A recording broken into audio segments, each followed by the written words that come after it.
দুর্গাপুরের সিটি সেন্টারের একটি বেসরকারি শপিং মলের কর্মীদের ধর্ণা, স্তব্ধ বিক্রিবাটা।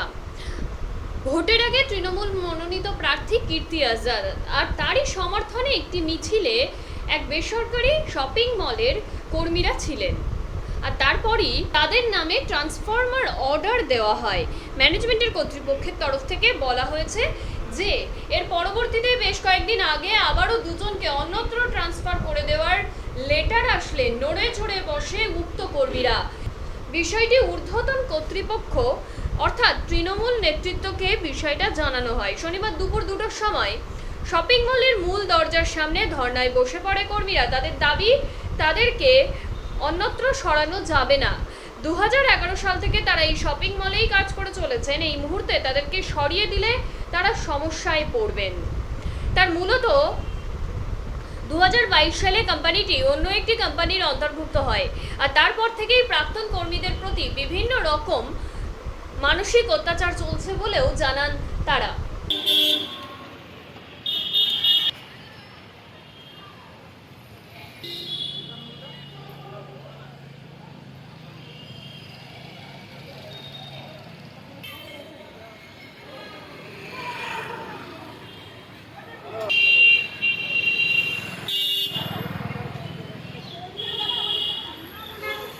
সেইভাবে আমরা বলব।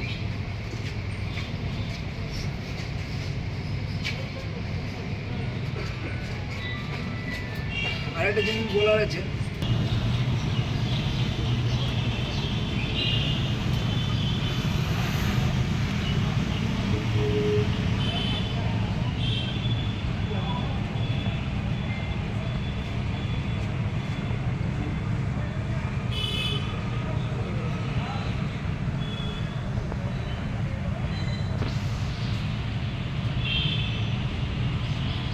কিসের জন্য এটা আমরা বিরক্ত হয়ে গেছি আর কি বলতে পারেন। যেহেতু আমাদেরকে এতদিন ধরে হ্যাকেল করা হচ্ছে, এতদিনে আমরা বিরক্ত হয়ে মানে আমাদের মানসিক চাপের জন্য আজকে আমরা এই পথে আসতে বাধ্য হয়েছি।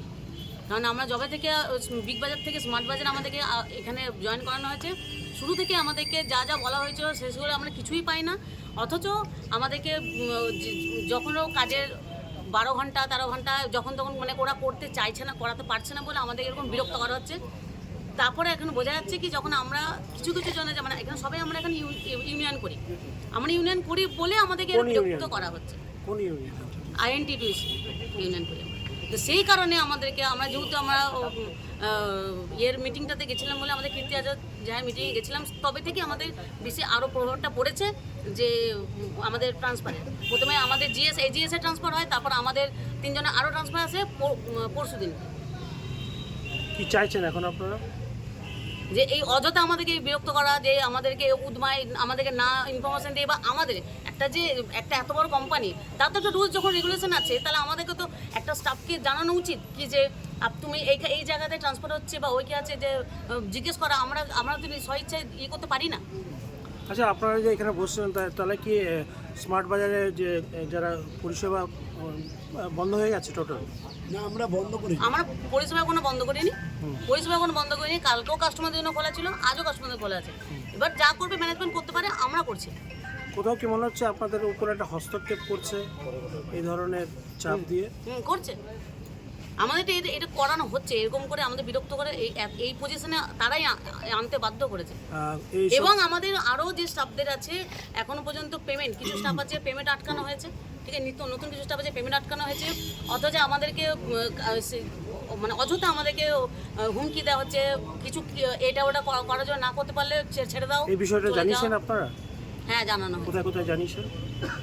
এটা আমরা আমাদের উপরে যে প্রভাত চ্যাটার্জি আছে তাদেরকে চেয়েছে, আর আমাদের নয়ন চক্রবর্তীকে জানানো হয়েছে, আমাদের অভিজিৎ ঘট্টকে জানানো হয়েছে। তারা কি কিছু আশ্বাস দিয়েছেন? হ্যাঁ, তাদের নির্দেশে আমরা এখনো পর্যন্ত সুষ্ঠুভাবে তারা যা বলেছেন আমরা সেই হিসাবে চলছি। এখনো তারা যেভাবে বলবো আমরা সেইভাবেই চলছি। আমরা এখনো পর্যন্ত সুষ্ঠুভাবেই আছি। হ্যাঁ, মৌসুমী সরকার।